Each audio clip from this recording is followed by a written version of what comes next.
Do many companies overlook weather data? Absolutely, and weather data is one of these, I would kind of say one of these unique data sources that it's in front of everyone's faces all the time, so people kind of take it for granted. So, I mean, you can't really go anywhere without seeing weather data in front of your face. As far as making that, from this ubiquitous data stream into something that's actually operational, most companies out there aren't really doing what they could with it. Now we're starting to see a little bit of a groundswell of interaction between, the pure science, climate, the weather and climate science guys and the applied data guys.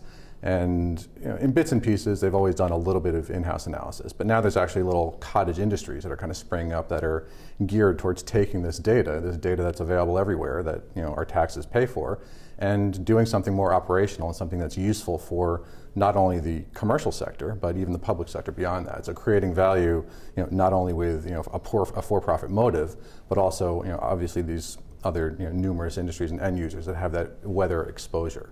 Now, is there an industry where it doesn't apply to? I mean, I imagine. No, the short answer is no. I mean, Right. you can really, I think one of the things that I find particularly interesting about this field is you can really sit down and apply weather and climate to just about anything. There's really no area of commerce that is untouched, even if it's purely from a supply chain perspective. There's always the threat of supply chain disruptions due to weather or energy prices. I mean, every company has an energy exposure, and at different times, they could be spending two or three times more on their energy spend just to keep their plants running, based on that weather, kind of that weather demand influence. So every company across the spectrum has an exposure.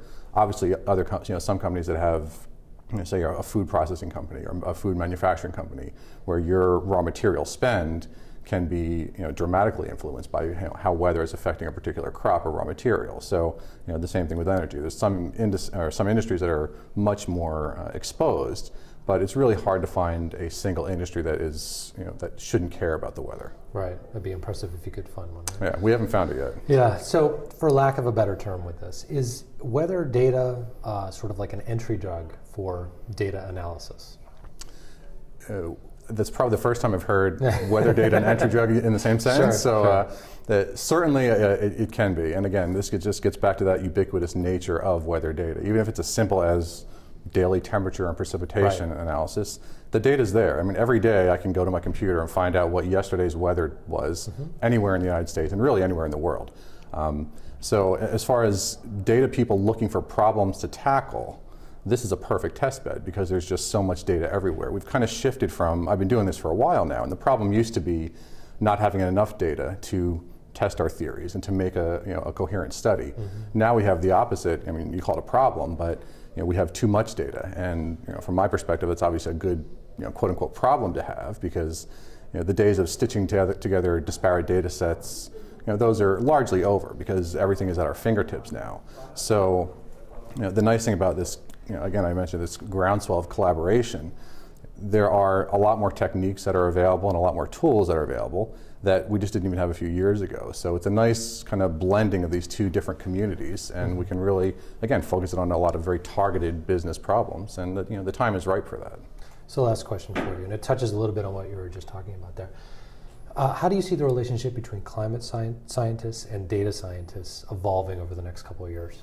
Okay, I have probably the fortunate experience of having parallel experience in the bioinformatics side. So I've done obviously a lot of the work on the climate side, but I've also done work in bioinformatics and metagenomics. So for years, the climate and data communities have always kind of worked, and I would say it's been more of a linear trajectory, and they've been working together.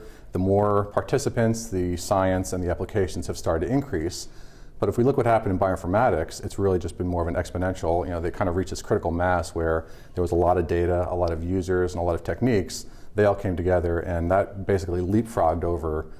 So climate science and applications have kind of still been moving in this nice, little growth year over year, and bioinformatics just exploded. So if we kind of look at that as our model, I think we're not there yet, but we're moving in that direction. So we haven't reached the point where there just is this massive critical mass of both sides of the community, both the client and the informatics side, to really kind of bring this up to the next level. And one of the things that we're seeing recently, New York Academy of Sciences just had a climate informatics workshop a couple weeks ago, which was a fantastic, again, a combination of both of these communities. AGU and AMS, which are kind of the scientific societies for weather and climate, it used to be kind of this fringe topic, this applied work and bringing in the data scientists. Now it's a pretty major thrust in all their annual conferences. So we're definitely starting to see that support where it's both communities coming together. I don't think we're at the point where it's going to take off yet, but we're moving in that direction. And one can't move ahead without the other, so I think more people are starting to realize that. And the issue with climate and weather, when you remove the political piece, because there's always this polarization between how climate data should be used and what the intent of the end user is.